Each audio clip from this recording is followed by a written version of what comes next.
Hey there, welcome back to Bloodborne. Last time we entered Hemwick Charnel Lane. And today we're going to explore it a little further. But first, it's time to buy some new clothes. I said I'd put on the Tomb Prospector outfit, and I wasn't joking. I like the Tomb Prospector outfit. It's very, I don't know, I like the ones that have, like, heavier coats. Just because they actually look like they would maybe, like, help a little bit. In terms of defense, at least. I also have been carrying around a lot of, cold bloods of varying kinds, so might as well start using them. Even if it's only for fashion. Yeah! Boy, that popped collar looks real stupid, but you know what? I think it looks cool anyway. It looks slightly less silly with the hood on. But I'm not a fan of hoods. I like seeing the character's face.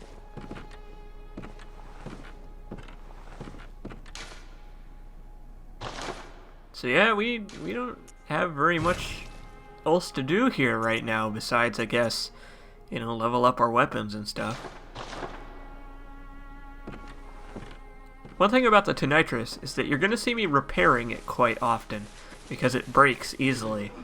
That's a major element of its I guess that's the trade-off with the buffing, is that the buffing causes the durability to drop way faster, which means that it will break more easily, but that's not such a big deal. Now let's get going.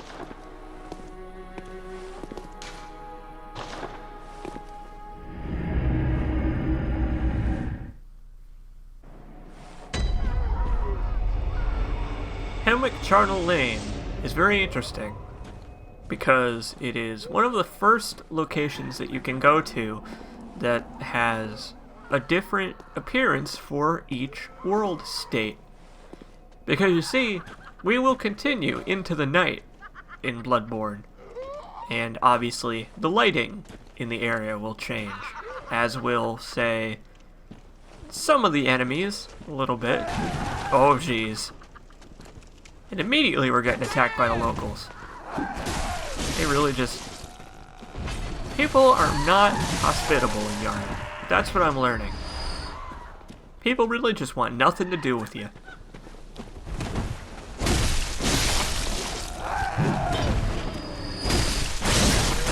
These ladies are not particularly threatening.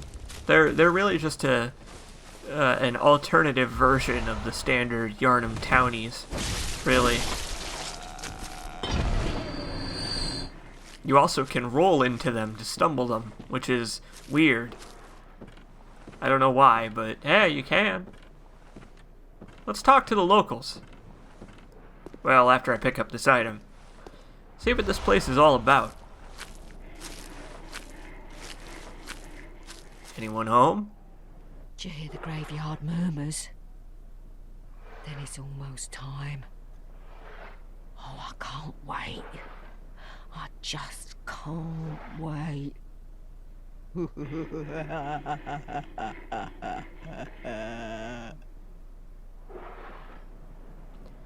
Well, that doesn't tell me anything.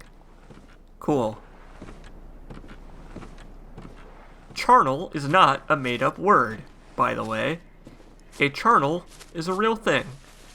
I don't actually remember what a charnel is off of the top of my head, but it's like a graveyard kind of place? I don't know. Either way, hey look, it's a statue of something. I can't really tell what this is supposed to be, which is why I'm looking so closely at it.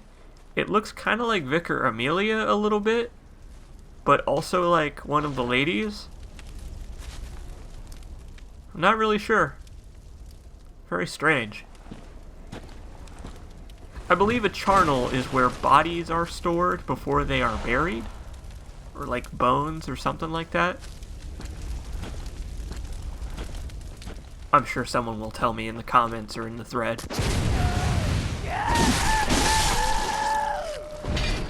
One common theme among the enemies in Hemwick is that they attack very fast, so they are quite dangerous.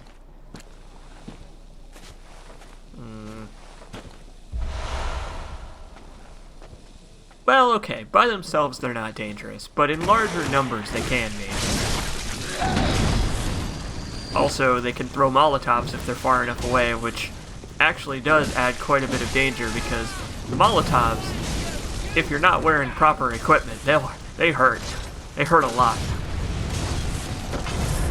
Thankfully, the Tomb Prospector garb, the reason I picked it up is because it has pretty good elemental defense.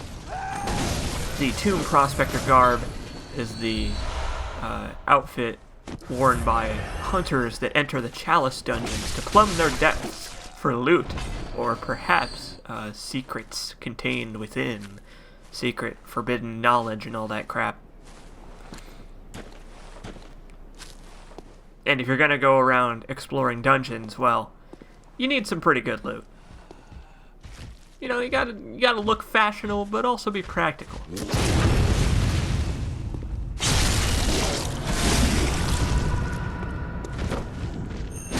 Ludwig's rifle feels like a little bit of overkill on these guys. But that's okay.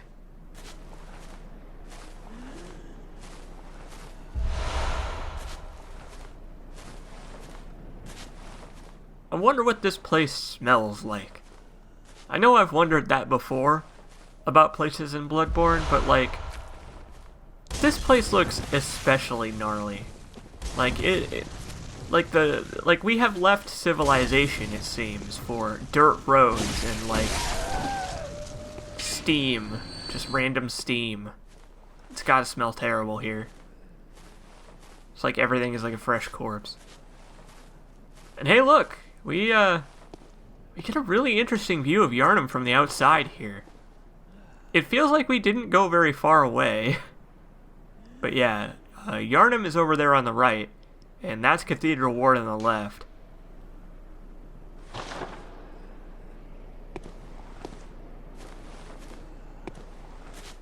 Dang.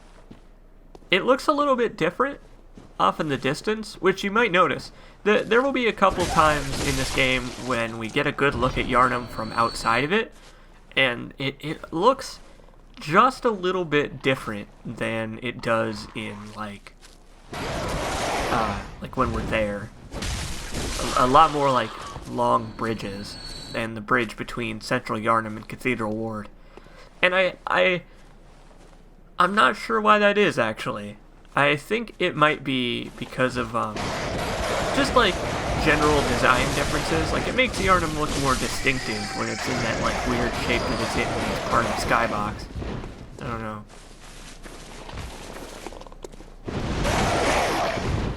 Here's something kind of weird. This crow here is friendly. This guy does not attack you. So that's kind of cool. I don't know why. It's just kind of hanging out, you know? Live and let live, that crow says. You know, he's a friend.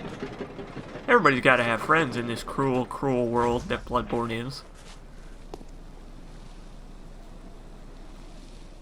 God. Like, you thought the whole, like, gravestones lining the streets thing was a problem back in Cathedral Ward. Like, look at this! Like, there's gravestones, like, hanging off the edge of a cliff. It's not good. We've been picking up a lot of bone marrow ash. I can't get very much use out of bone marrow ash, because I'm not really focusing on increasing the damage of my guns any. But bone marrow ash increases the damage of your next shot by like 2.5 times, I think? Don't remember. Either way, that was a very stupid thing I just did. I have no idea why I risked that. Just because it looked cool, I guess. Also to avoid that lady, because that lady will throw Molotovs at you from afar.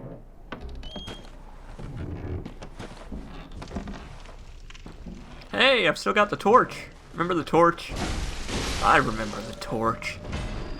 I also remember dead horses. Aw.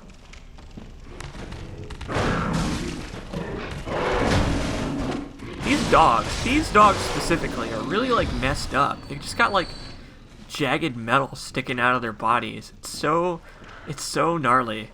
Like everything in Bloodborne is like varying levels of like ew, ranging from like normal-ish humans where it's like, oh, okay, it's gross because it's all like hairy and stuff, but it's just a person, ranging from that to like beasts, and it's like where you just look at it and you're like, what is that? Is it an animal?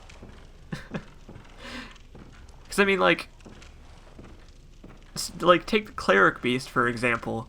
Like, technically it was a person at one point, but is it still a person?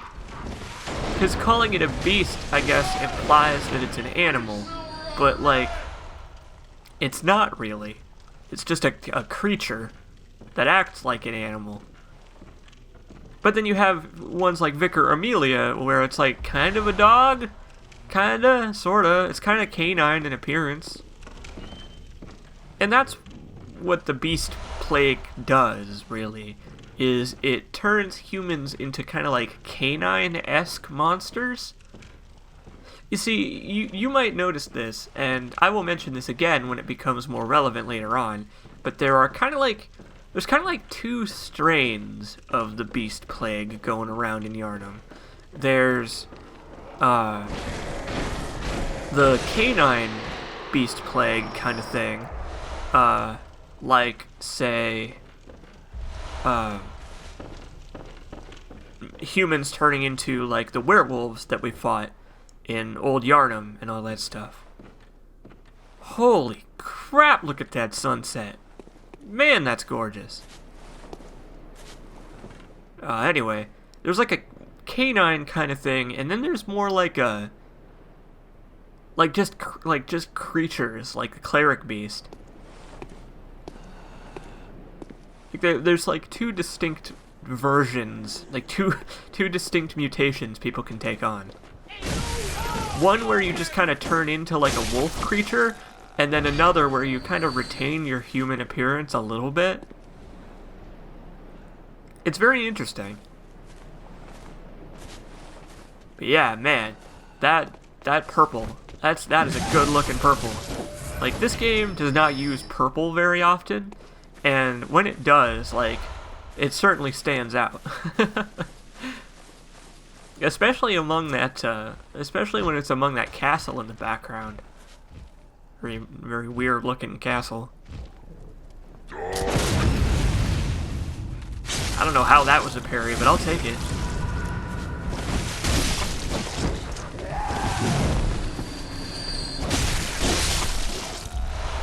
So while we're, wandering around here, talk a little bit more about lore stuff. So the runes we have been picking up have been, at least in part, designed by a guy named Carol. It's got a Y instead of... Listen, it's a weird fantasy name. He's a runesmith, in that he and his disciples hear very strange, arcane, like, rituals in their heads, and they inscribe them onto runes, which can then be transcribed into a person's flesh to imbue them with the abilities that the rune, I guess, speaks of, so to speak. Which is really cool. I think that's a really cool idea for, like, a crazy arcane bullshit kind of thing. Because, I mean, they do work. I don't know why they work, but they certainly do. We got more big guys. Let's try to take these guys on one at a time, why don't we? Because, boy, it's a real risk-reward thing fighting these dudes.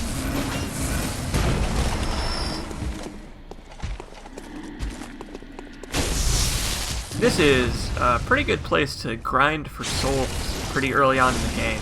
This is probably the earliest soul and blood vial grinding spot, because obviously these big guys, you know, they're weak to visceral attacks, so you can kill them in like one visceral and then a follow-up attack. So you can just kind of run from the lantern to this area and kill those guys for like 10,000 easy souls, and then just use a homeward, or rather, hunter's mark. Pretty useful.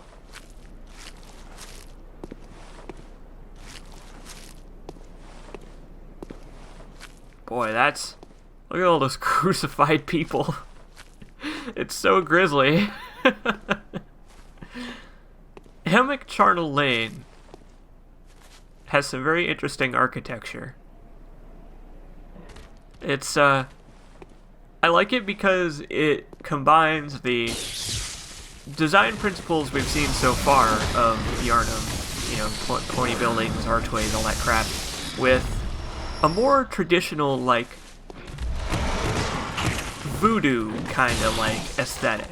Like, we have exchanged church-type rituals with, like, swamp rituals, for lack of a better word. Yeah, but I'm sure you know what I mean, right? Where it's like, we've gone from places where vampires would live to places where witches would live. Which I guess you could kind of see with the ladies doing those, like, strange dances at the start of the area. You know, all the skulls and crucified people. Brick roads and small huts instead of big towering houses. Stuff like that. This is also a good look at how Yharnam is surrounded by water, which is weird. It's weird to think about, along with some very precarious platforming. Like, it's so strange. There's water in every direction, which is, like, ominous in a way. It makes me wonder if there are sea creatures in the Bloodborne universe. Because you can't really fight creatures that are in the water, obviously. But also, like, what would they look like? Like, what if there was, like, a Dark Souls-style Hydra? Like, it's very interesting to think about. Because you only ever fight enemies on land in this game.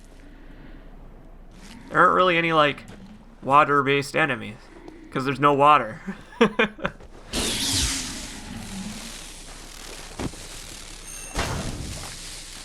Also, these big dudes, they can block your attacks for, like, I don't know why. Like, it doesn't really help them any to block your attacks. Also, there's ladies falling from the sky. Boy.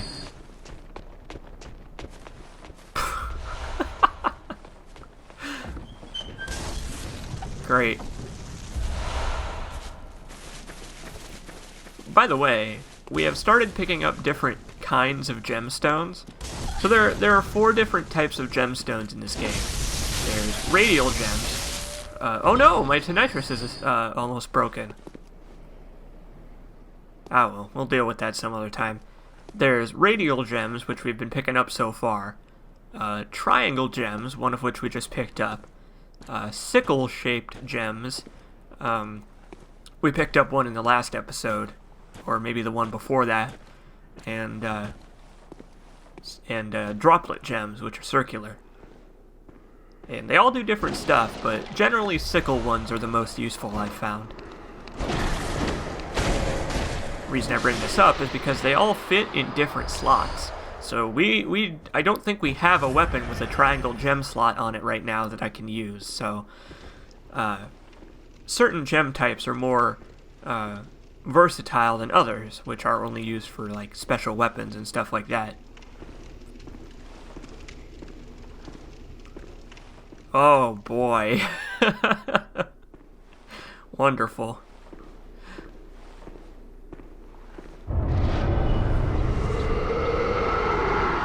Oh.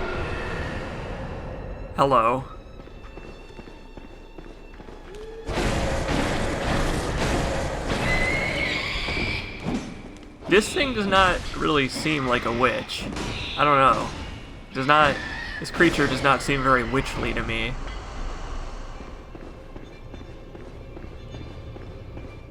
And it's also dead. Wait. Oh? Aha! So this is the Witch of Hemwick. It's a pretty neat gimmick for a boss fight. The witch obviously can turn invisible and spawns more of these creepy dark creatures based on how much insight you have. I don't think any of them spawn at all if you have 0, but that requires dying and then spending an insight, obviously, because obviously you gain an insight for coming into the boss arena. And hey, the fight's almost over already. It's like it's pretty easy.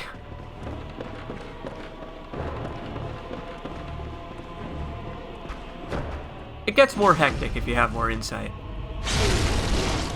Although, wait a minute. The health bar does not seem to be going down anymore. I don't know, I guess that's a bug, perhaps.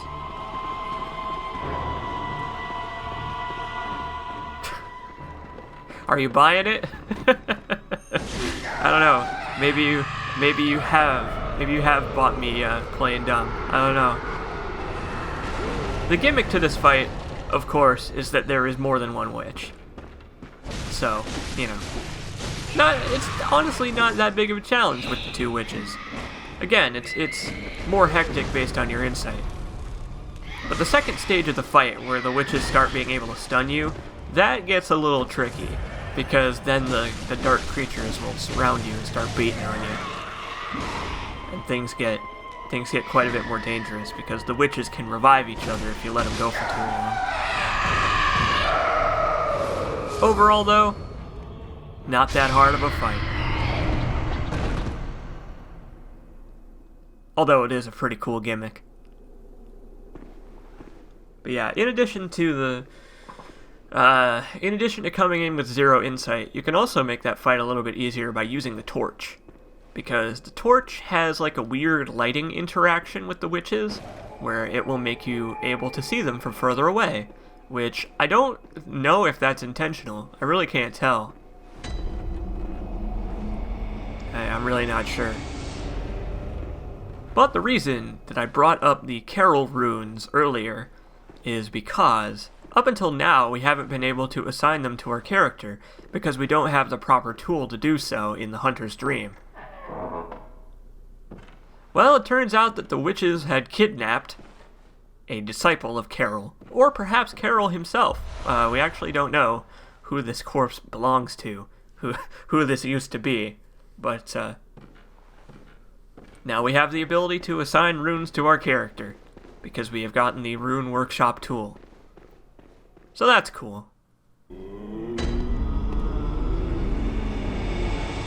And of course, back in the dream, we can now head on up and have some fun with these runes we've been, burning a hole in our pocket with.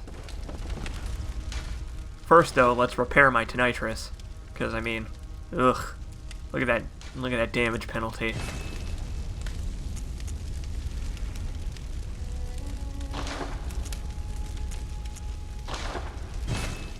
Breaking your equipment is really not even an issue. It's so inconsequential. And I also brought up the differently shaped blood gems because we have a couple of sickles to put in our saw cleaver. So now it does fire damage, which is actually a benefit at the same time as it is a detriment, because all of these other gems will be useless because they all boost physical damage. So we're gonna have to specialize a little bit. But hey, now we've got the 2 main elements represented in both of our weapons, fire and bolt. We don't have an arcane weapon yet, but eventually we will get one. And then, we will be the jack of all elements.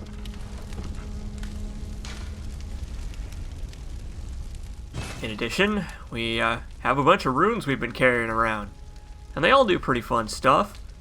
So, we're gonna be, experimenting with some of these, tuning our character to be more of a jack of all trades kind of thing going on.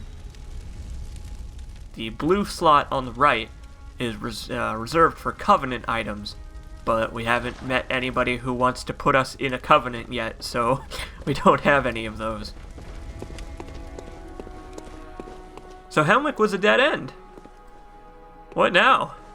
Welcome home, good hunter. I guess we did get something out of it, though. What is it you desire? Very well. Let the echoes Now is about the become your time, strength. around this point in every playthrough, Let me stand where I close. start putting points into strength and skill, because this is where they start being a little bit more useful. But, gonna keep pumping vitality and endurance for now, just, to prevent myself from dying a million times and being horribly embarrassed. So, I guess I'll see you next time when we head back to Cathedral Ward and continue looking for leads on where to go next.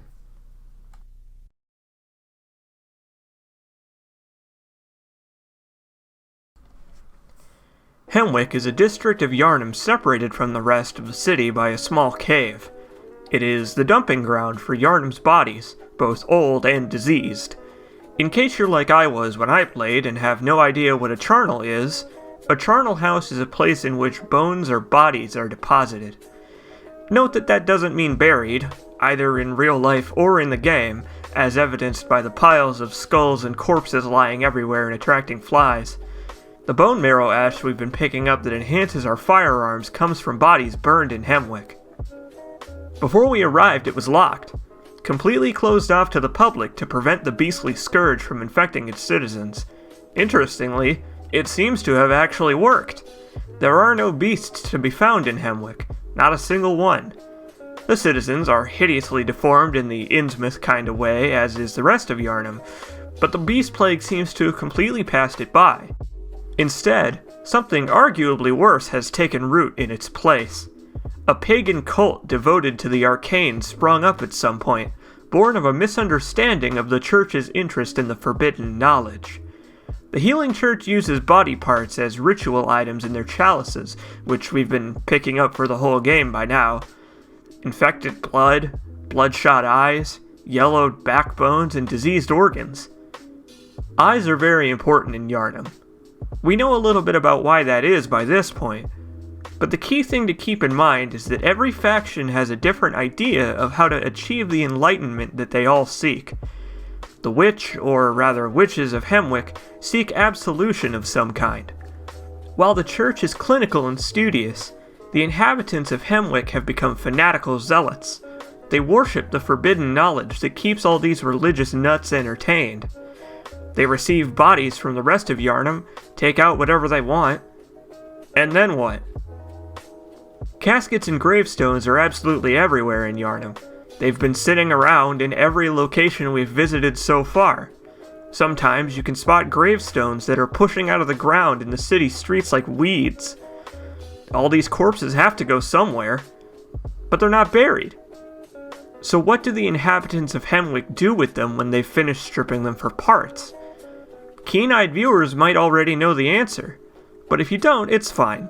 We'll get an answer and some pretty hard evidence to support it later.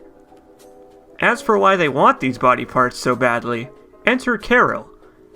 All of these runes we've been scooping up around Yharnam are owed to his tools. Carol, as you've probably guessed, was once a student of Bergenworth. Or maybe he still is. We don't know if the body in the chair is supposed to be him. According to a number of different runes and items, Carol was able to speak with these mysterious Great Ones we've heard a little about, and etched their words into runes that could then be branded onto a man's flesh to do various things to them. So then it's obvious why the witches of Hemwick would want to obtain his tools. They made use of his tools to physically adhere the eyes and organs to their bodies via the same arcane process as inscribing a rune. What they wanted more than anything was insight, the nectar so sought by the various factions we've met so far. It didn't work, but the process imbued them with arcane abilities that we haven't seen so far, and will not see again for quite some time. Either way, Hemwick may not be overrun by the beast plague, but the people there are just as mad as everybody else in the end.